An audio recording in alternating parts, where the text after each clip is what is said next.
Chapter 1 Genesis.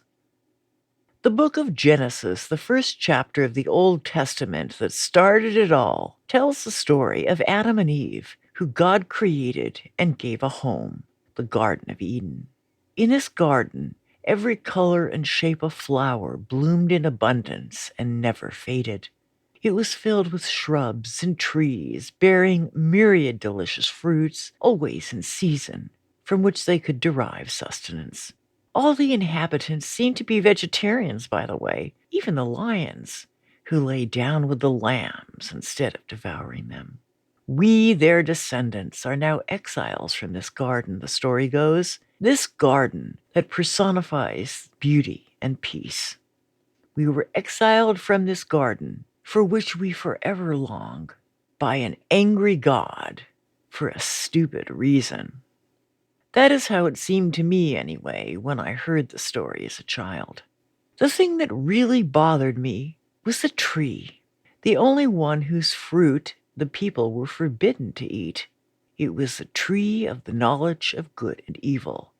Why was it even there if God didn't want them to eat it? And why that tree of all trees?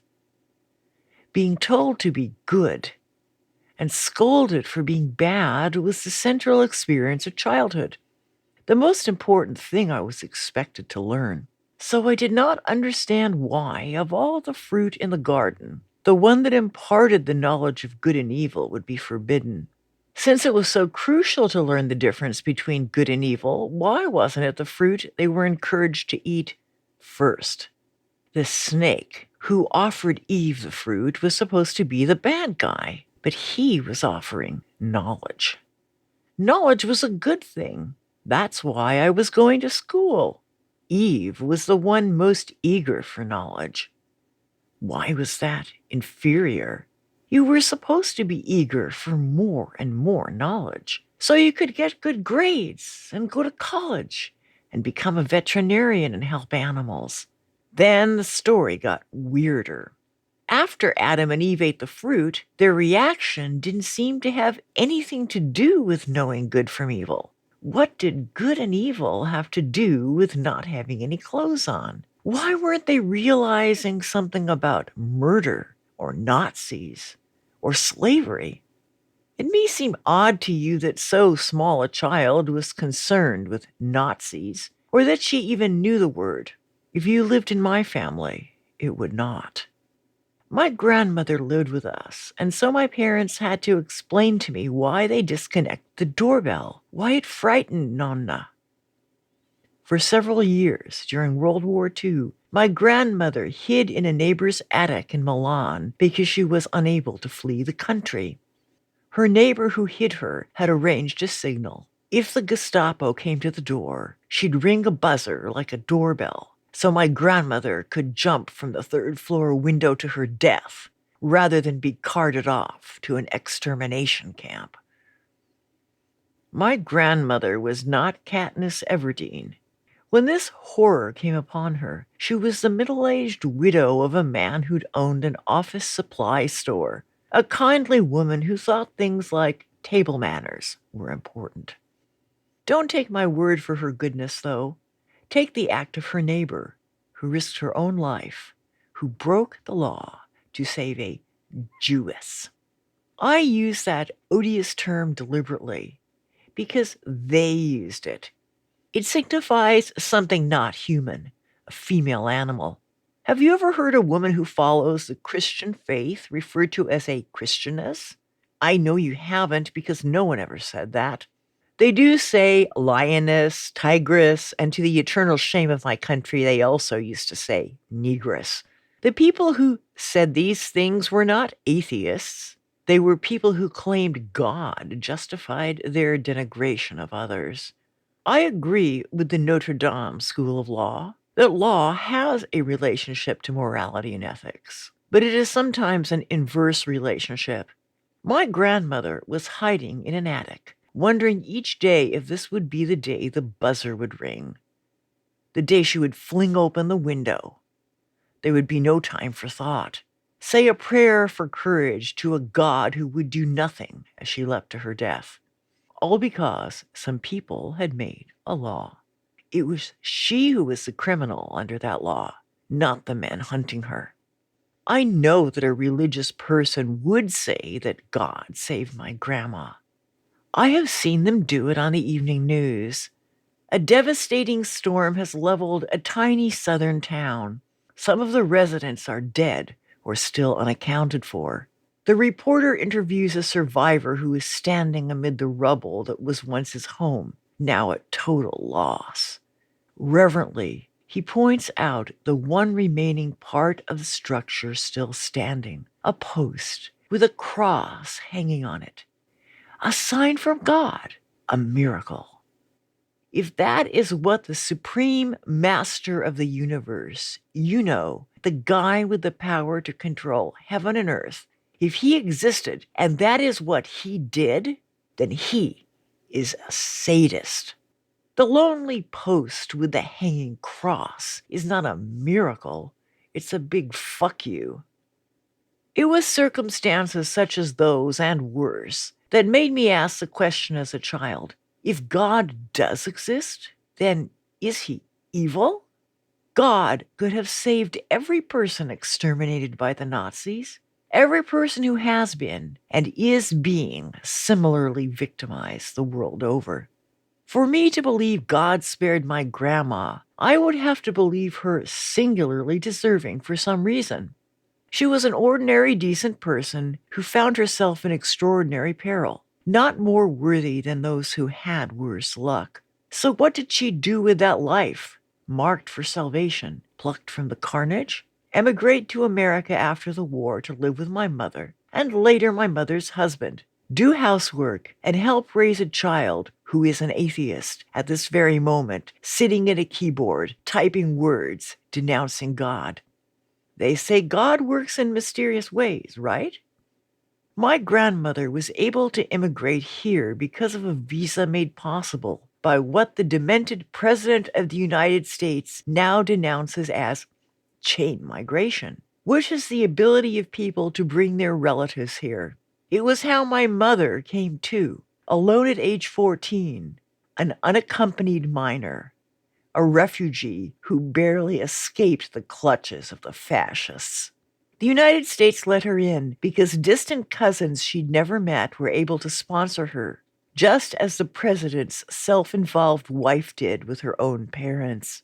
The president's future wife, however, arrived by means of an EB-1 visa, nicknamed the Einstein visa because it is reserved for people who have been acknowledged as uniquely talented in their field.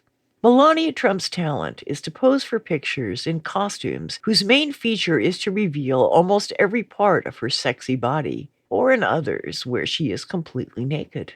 I don't have a problem with naked people or pictures of naked people. It just doesn't seem like an extraordinary ability. It is the religious fundamentalists, the ones who consider Melania's husband a serial adulterer, see Ten Commandments, to be God's chosen one. They are the same fundamentalists who insist that every incident portrayed in the Bible is literally a report of actual historical events, including the story of Adam and Eve with which this chapter began. It is they, not I, who believe that once Adam and Eve had gained the knowledge of good and evil by eating the forbidden fruit, the first thing they did was to try to cover their naked bodies, which suddenly became the number one evil thing. I can't understand the thinking of these religious medievalists. It bears scant resemblance to what I call thinking. Even more outrageous, though, is that they proclaim that their moral values are so magnificent that they should be forced on the rest of us in the name of religious liberty, when even they apparently don't take them seriously when it's inconvenient to do so. And when is that? When the lust for power and control is better served by winking and nodding. Another thing I despise about religion is that it often pretends that having the bad luck to find yourself in a dire situation is divine will, therefore absolving others of the responsibility to help. The religious will say they try to help, and yes, there are religious charities, But what they often mean by help is praying for someone. A tornado victim needs shelter, food, maybe medical care. To pray is to leave it up to God, which makes no damn sense. Since if you are a believer, God sent the tornado in the first place. Since God destroyed their home, why shouldn't you leave them to their fate? An appalling suggestion, right? Morally repugnant, right? You feel such compassion for their plight. Of course you do, because you're a good person. Guess what? By reaching out a hand to that sufferer, you are defying God and the tornado that He, in His infinite wisdom, sent, right?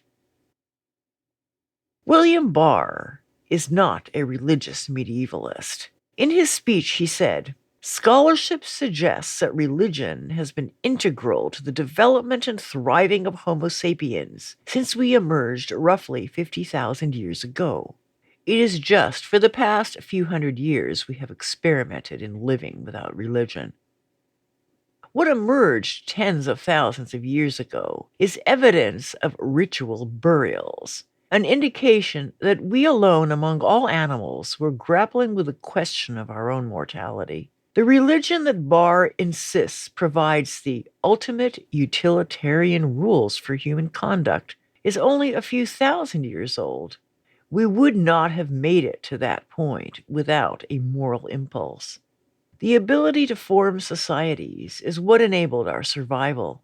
The moral impulse that allows us to make decisions for the common good, to not hoard all the food for ourselves while others starve, is essential to every social species, not only Homo sapiens.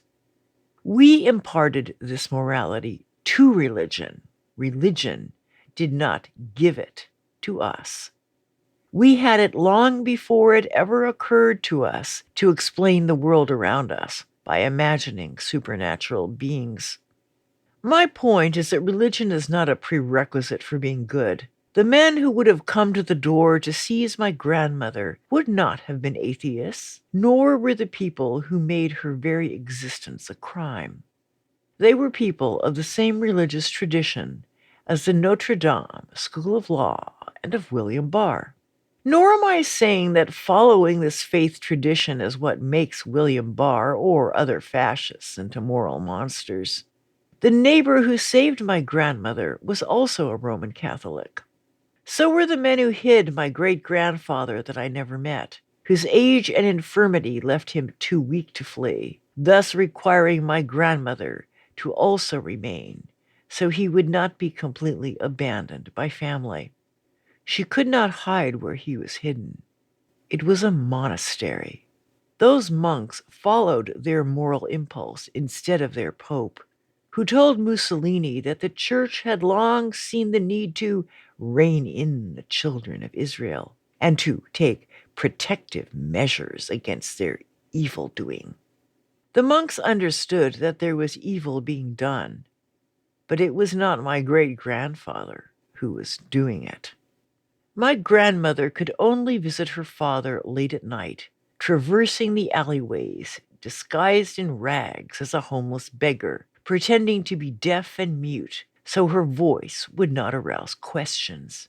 She had been born in Hungary, then part of the Habsburg Empire, which disintegrated in the final days of World War I.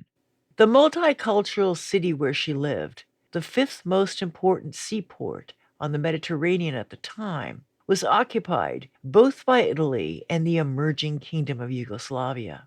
At the peace accords after the war, Italy argued that since the majority of the population were Italian speakers, it ought to be theirs, and my grandmother was declared an Italian citizen. The Yugoslavians were not satisfied. Strife continued. Compromises were sought. Long story short, my ancestors moved deeper into Italy, settling in Milan, where they hoped to get away from conflict and go about their lives. I've simplified this confusing historical period greatly, but bottom line, though my grandmother spoke Italian fluently, she never lost her Hungarian accent.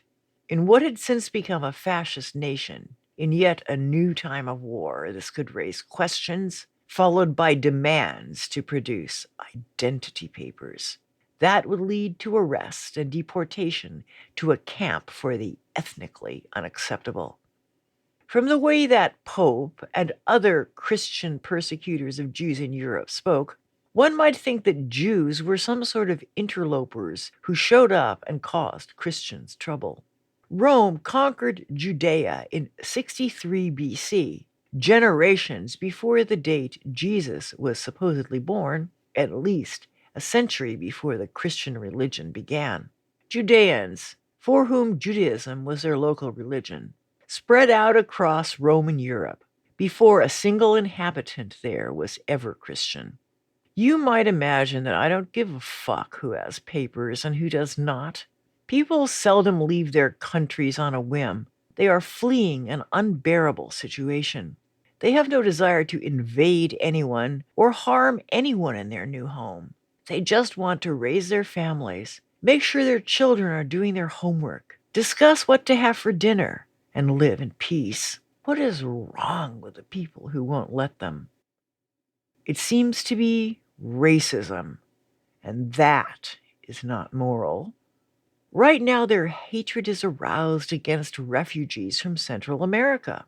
The Central Americans' dark complexion, by the way, is a sign of their Native American ancestry. It is not they who are the invaders. It is the people who are locking them in cages. It is they who lack compassion. Compassion, not religion, lies at the root of being moral. If you want people not to flee their countries, you must stop making life there unlivable. Much of the blame rests with men, most from our own country, who, in the name of defeating godless communism, installed brutal dictators happy to take bribes to turn over the wealth of their nations to the control of those men. Various insurgencies fought to overthrow these governments, leading to a cycle of violence and misery that has been going on for generations. Belief in God had nothing to do with it. A champion of the downtrodden, a man who publicly denounced these fascist puppets of rich men, was a Roman Catholic archbishop in El Salvador, Oscar Romero. That great and moral man was assassinated in 1980 by the government to silence him. By the way, the current Pope, Francis, who is not a bad egg at all, canonized Romero as a saint. I'm not sure how they got away with that unless one considers standing up against injustice to be miraculous. If so, we must all strive to be that sort of saint. Morality demands it. My atheist morality certainly does. Because there is no God to right wrongs, it is people who must. The religious might be surprised to learn that the precept, often referred to as the golden rule, is what atheists use to make moral decisions. It's what anyone uses who is actually trying to determine what it means to behave in the world as a good person. I am not saying that atheism makes one moral. Atheists have committed atrocities too. An atheist is just a person who does not believe God exists. The reason various religions contain some version of the injunction to consider the impact of our actions on the well-being of others, and not just our personal needs and desires, is that this moral impulse resides in us, unless we are psychopaths, and was imparted to religions by people, not to people by religions. It is an evolved trait that has enabled our species, and many other species, to thrive. That trait we call conscience, altruism, empathy, compassion, has been as necessary to our survival as a species as our dexterous hands. It is what enables us to engage in the long, slow nurturing of our young and the formation of complex cooperative social groups that share knowledge not only among themselves but down the generations. It is what causes some of us to sacrifice their lives so others may live. It is not a trait unique to humans. It's just that we have developed it far beyond basic instinct by prioritizing it. Religion has been a tool in that effort. I agree with William Barr on that point, but diverge in that religion is an attempt to explain why we have this moral impulse. It did not give it to us. I have heard the saying, God is love. I say, God is an attempt to explain the love that naturally wells up in us. God is also used to explain the horrible things that happen to people who in no way deserve it. This was something I could not reconcile in my childhood wrestling with belief. We were supposed to believe that God's strange negligence and cruelty were part of a great plan beyond our mortal understanding. If there were such a plan, then my inability to believe God existed would also have to have been a part of it. It made my head spin. Why couldn't I believe? Why did the other people believe? I was willing to believe if only God would talk to me. I prayed and prayed he would. Nothing. One thing that occurred to me was that other people didn't really believe, but only said they did. They were lying about it, and lying is immoral. But there are circumstances when lying is allowed. Self-defense. And it must be self-defense, not self-deception. Of course you don't tell Nazis there's a nice Jewish lady hiding in the attic. It was already clear to me as a child that you'd be in big trouble if you said God didn't exist. I don't mean trouble from my parents, but from the whole society around me. In God we trust was even on the money. It was especially hard for me to be convinced that my grandmother and my mother, both victimized by the Nazis, actually believed in God when it was their experiences that led me to disbelief. Maybe they were lying about believing because they were afraid people would do bad things to them if they told the truth. If even saying you didn't believe in Jesus could get you tortured and murdered. I had to get to the truth. That's all I wanted. That's all any atheist wants. If God appeared and performed a miracle that everyone could see, like instantly restoring the lost limbs of every amputee, every atheist would in that instant become a believer. My parents were not very religious. They were modern, educated people who did not observe bizarre dietary laws or dress in strange garments. They were ecumenical, respecting all faiths as being just differing ways people worshiped the same God because, they told me, there was only one God. We went to temple on the major holidays. In the foyer of the building outside the sanctuary was a white marble wall upon which were engraved the 10 Commandments, the essential moral directives of Judaism and Christianity. I was puzzled by them. I was old enough to know that when you make a list, number 1 on a list is the most important. Why wasn't it the one about murder or something about lying? Why was the first commandment, have no other gods before me? Why was that even necessary? Since, as I had been told, there was only one God, why would the commandment refer to other gods? Were there other gods? What were they? How was I to find out? Since my parents told me that all religions worship the same God, they weren't going to tell me about other gods. Or maybe they didn't know. All I could think to do was try the library. Having the internet would have helped a lot. The only book I could find in the children's section on other gods was about Greek ones. Those gods made more sense, seemed more believable. None of them were all powerful, so not guaranteed to prevail. This pantheon of competing forces better reflected the world I saw, where the triumph of the good came too late for many, or not at all. And the best part of it was that some of those gods were women. I had been told that man was made in the image of God. Well, what about me? I had never heard the word feminism, but I didn't need to in order to get the message that God considered me an inferior being by virtue of my gender. I knew that was a lie. I was at the top of my class in school, so I had proof that was wrong. None of the women in my life seemed inferior in any way to the men. So I was excited to learn about Athena, She was right up my alley. I tried praying to her, but she didn't answer either. My investigation to find the other gods led nowhere. The strangest part of all this was that I really wanted to have a spiritual experience, some connection, some union with a divine force, some sort of ultimate beauty. It never happened when I attended temple. That was just a bunch of boring mumbling that sometimes happened when you were standing up, or more of the same when you were sitting down. The various Christian churches I was allowed to visit with my little friends and their families were equally devoid of spirituality. Mostly, people just seemed concerned with what everyone else was wearing and couldn't wait for it to be over so they could have refreshments and gossip. Also boring.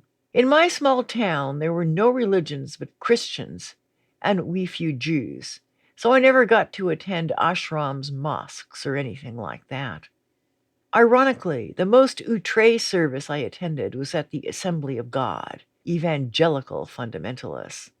My friend's parents had told the pastor that they were bringing a little Hebrew girl, and my presence was announced from the pulpit and celebrated by the congregation. That had never happened before, and the whole crowd seemed happy to be there, singing up a storm and flinging away their crutches. I had to hand it to them. It was not boring, but I didn't have a spiritual experience there either. I know why those mega churches pack people in. They're like rock concerts. When I was old enough to attend rock concerts, I did have spiritual experiences, and the more drugs I took, the more spiritual they were. William Barr said in his speech that under his leadership, the Department of Justice would bring its power to bear in the defense of religious liberty. What about mine? I don't mean just the freedom to live openly as an atheist and not to be expected to swear oaths while doing jury duty service to a God I don't believe in, which would be lying. I mean the ability to have a spiritual experience. The only way I have ever been able to have what I considered that to be was by ingesting certain substances, an act for which William Barr thinks I deserve imprisonment. I am not being snarky here. The experiences I had, particularly on LSD, were profound. One so much so that I remember it clearly almost half a century later. I experienced that I was in a web of golden light whose strands connected to my fingers and toes. This web went on forever, connecting me to everything in the universe. I could feel it flowing through the leaves of the trees of the forest I was in, pulsing through each tiny vein in every leaf. I was not separate. I was part of everything. The feeling was one of absolute bliss. What I did not see was a guy with a long beard telling me how sinful my vagina was, or what I ought to rub it up against. I saw nothing that remotely looked human, or that spoke to me specifically at all. Others do, though, when using psychotropics. My experience was not about me or my special importance, rather that the things that preoccupied my daily life, the angsts of a 16-year-old, were of no importance. I was not out of my mind in any way, because my personal consciousness, the thing we mean when we say I, interjected with an admonition. Try to remember this, especially when you're sad or afraid. This is what is real. Do not worry. I never thought at any time during this or my many other experiences, trips as we called them, that I was experiencing anything supernatural. I was aware that these chemicals were altering my brain, allowing me to open what has been called the doors of perception.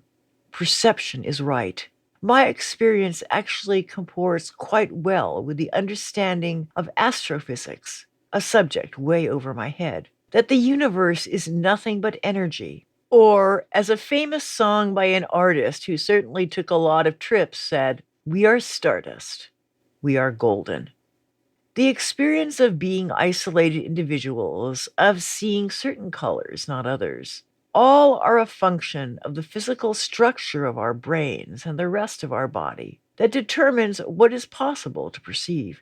We cannot see the solar wind that buffets our planet, or the atoms of carbon within our hands. We cannot hear the sound waves that bats use to navigate either, or smell the things that dogs can that tell them who stood on that spot 3 days ago. Yet we do not call this miraculous, just natural ability to perceive something owing to the way a dog's nervous system is connected to her nose and brain. The other part of the phrase doors of perception is the word doors. And I've had the experience of doors many times using psychotropics. Sometimes I was in a barren hallway made of metal, like something on the Starship Enterprise. At the end of the hallway was a metal door that slid open as I approached, revealing an identical hallway with another identical door at the end, over and over and over. In another experience, I remember I was floating on some sort of barge on a dark river. All along the banks were glowing structures in neon blues and pinks and purples, shaped like Taj Mahals, the trestles of roller coasters, and other things like that. So beautiful. I had the sense every so often that I was passing under an arched bridge, that it was too dark to actually see. On the other side were more of the same glowing structures, and on and on. In all these cases, I reached a door or a place that looked no different from the others. Yet I knew that if I passed through, I could never return. Sometimes, in the case of the spaceship hallway, I turned and ran as the doors snapped shut behind me. In the case of the dark river, I turned back slowly with sadness and regret, battling the allure of such endless beauty. In all cases, I suddenly found myself sitting where I was actually sitting, stone cold sober and wondering what would have happened if I had not turned back. Would I be one of those people we call catatonic, crouched in the corner of a mental hospital room? Would I be dead? I had no way of knowing. The dark river, though, was unforgettable. There remained in me a longing for it because it was so beautiful, while the structures that surrounded me in real life were tract homes and strip malls and McDonald's golden arches, supposedly the American dream. Not for this American. This is my testimony. I here use the word now in the way that Mormons do, meaning to stand up before the congregation and speak of your spiritual experience. Some people who ingest these chemicals have terrifying experiences. I've seen it, and I don't suggest that these things are for everyone. I've never had a bad experience in the hundreds of times I did such things as a young person, but I was also careful never to take them when I was upset, when I was in a place that was unsafe, or among people who I did not trust. I have never done downhill skiing. The thought scares me to death. But I have spoken to skiers who describe their experience, and therefore their passion for the sport, in a way that I can only call transcendent, spiritual. It is also true that their run could result in breaking their neck. Should they go to prison because skiing might be dangerous? No skier would pass that law. Why should a person seeking transcendent experience via peyote go to prison either? It is a fact that the people passing those laws have never had the experience that they wanted to punish others for engaging in. Having had the only type of spiritual experience I seem to be able to have made me a criminal. The men who made me a criminal, men like William Barr, call that law and order. What they call religious liberty is not the freedom to seek a spiritual experience. It is to deny service to gay people. It is about control. It is about power. It is about the domination of others to attain it. Nothing to do with morality at all. I speak of my experiences with psychotropics as spiritual because our language is so shaped by religion that there are few powerful words detached from its concepts. I know that my experiences were about brain chemistry, not God. This didn't diminish them in the slightest. I often use the word sin because it encompasses the sense of the intrinsic wrongness of the conduct. The word crime does not work. There are many sins that are legal, as I have already pointed out. And in this atheist's opinion, there are many violations of law that are acts of high moral virtue. My family's experience in fascist Europe is one egregious example. William Barr denies the existence of atheist morality. He claims there is a real transcendent moral order which flows from God's eternal law, the divine wisdom by which the whole of creation is ordered, including Nazis. He goes on to say, modern secularists dismiss this idea of morality as otherworldly superstition imposed by a killjoy clergy, and that no secular creed has emerged capable of performing the role of religion. He asserts, what we call values today are really nothing more than mere sentimentality, still drawing on the vapor trails of Christianity. Not guilty. I have never been a Christian. I have never read the New Testament.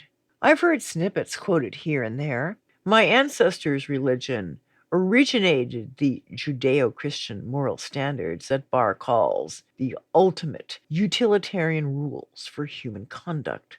So, therefore, the more you are indoctrinated into Judeo Christianism, the more moral your behavior should be, right? Especially when divine intervention is allegedly involved. That is the case William Barr is making. Allow me to present Exhibit A, in which we examine some killjoy clergy from William Barr's own religion. In 2002, a study by the John Jay College of Criminal Justice found that approximately 11,000 occurrences of child sexual abuse were perpetrated by over 4,000 Catholic clergy in the United States alone. This abuse has also occurred in countries worldwide. Uncounted in this study are the unknown number of victims who kept silent about their abuse.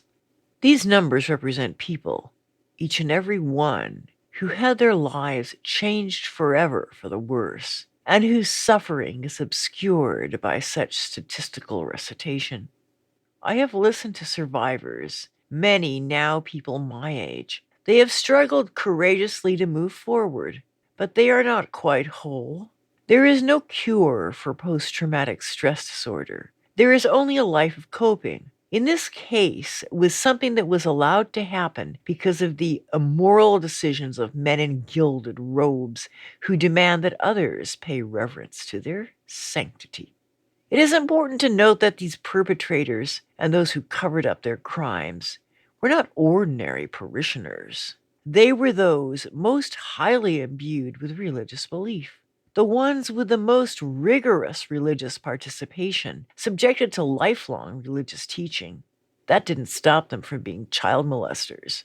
The Jay report also found that many of the victimizers had been themselves victims as children, and one might endeavor to understand their conduct as a sort of illness caused by psychological damage.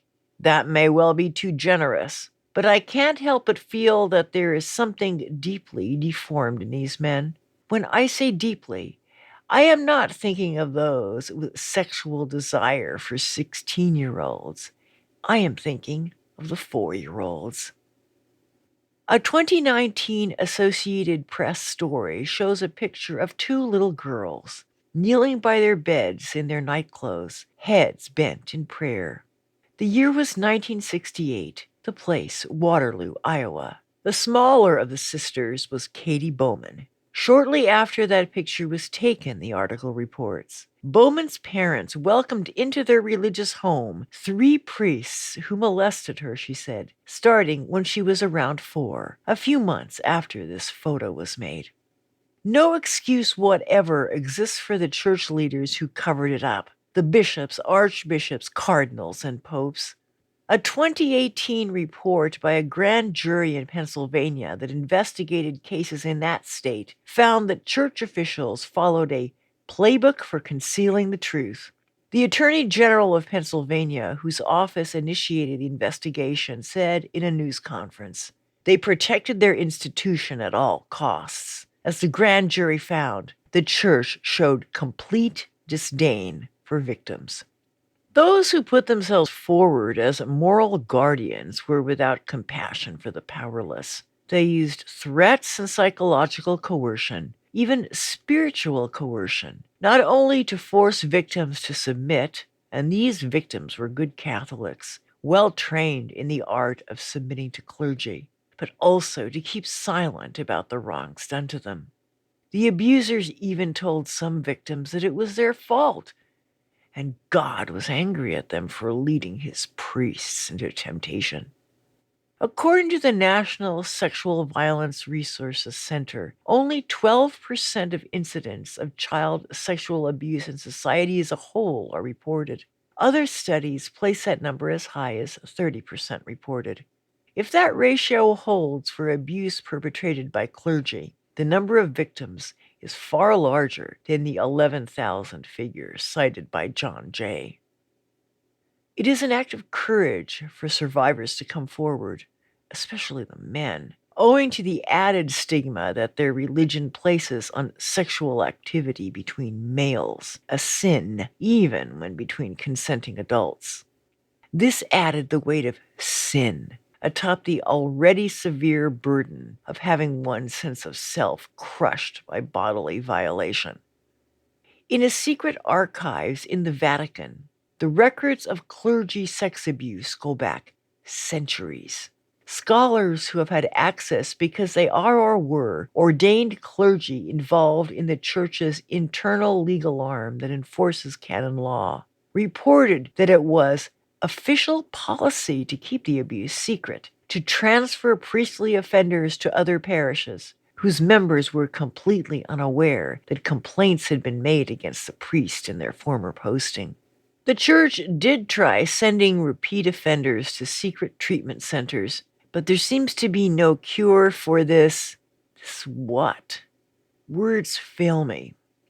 The church hierarchy's main concern, not just in Pennsylvania, was to prevent disclosure. It was only in the 20th century, after what Barr describes as secularists and their allies, marshaling all the force of mass communications, popular culture, the entertainment industry, and academia, in an unremitting assault on religion and traditional values, that the power of the church was made to submit to secular justice. Gentlefolk of the jury, allow me to argue that it is this secular movement that has broken the power of the church to shield these perpetrators from justice and deflated the church's social power, thus freeing victims to speak out. Legal theories of religious liberty of the sort Barr champions enabled the church to evade accountability for generations under the rubric of mumbo jumbo.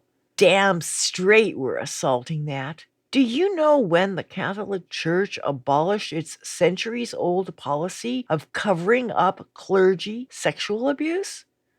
On December 17th, 2019, Pope Francis announced he was ending the rule of pontifical secrecy in order to increase transparency in child abuse cases. Sexual abusers of children come from all creeds, but they are isolated perpetrators. What sets the Catholic Church in a class by itself is a centuries-long, well-organized cover-up of acts by tens of thousands of perpetrators who the Church asserts are sanctified, ordained to be above mere mortals, God's specially anointed spokesman. If you believe in God, don't you have to ask, why did God allow this to happen? Why would child molesters be his chosen ones? Since God is said to see even the fall of a tiny sparrow, he must have seen the priests raping children. Why did he allow this to go on and on and on? Many Catholics did ask those questions and answered it with atheism. There has only ever been one garden, one paradise, Earth. a place of heartbreaking beauty and majestic terrors. Its abundance is now being destroyed by greed, by fealty to an idea called the economy that mandates increasing production and consumption of many needless things. The system is like a bicyclist on gravel that must pedal faster and faster lest they fall over. The people, thus obsessed, either deny the reality that life can't exist on an unhealthy planet, or consider the solution to be to blast off into space to find another planet, not a realistic option in the foreseeable future.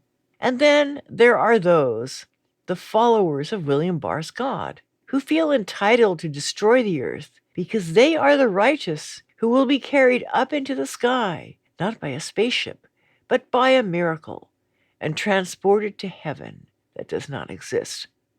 The desperate people struggling to prevent the destruction of our garden are not the religious, though some may call themselves spiritual, in that they have some idea of a life-affirming force that animates the universe.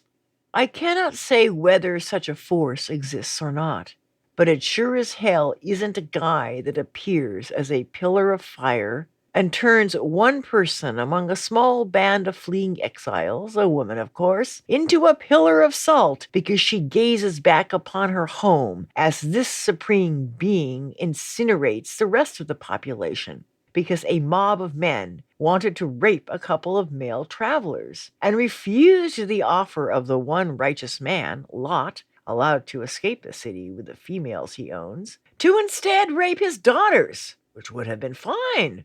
The only scant presence of anything moral in that story is in the woman, Lot's wife, who God turned into salt because she looked back upon his genocide and felt pity. Barr decries social pathology, supposedly resulting from the decades-long assault of militant secularism. He gives us a list of problems. We know the importance of what is placed first on a list. It is not the destruction of the environment on which life depends. It is not clergy sexual abuse. It is not the corruption of government officials, because he's a poster child for that. It's not racism. Here's what he chose from among all the things that might be possible to mention. In 1965, the illegitimacy rate was 8%. In 1992, when I was last Attorney General, it was 25%. Today, it is over 40% in many of our large urban areas. It is around 70%. And thus he gives away his real preoccupation, the one that seems to be the overriding obsession of religionists, their weird moral lodestar. What is that?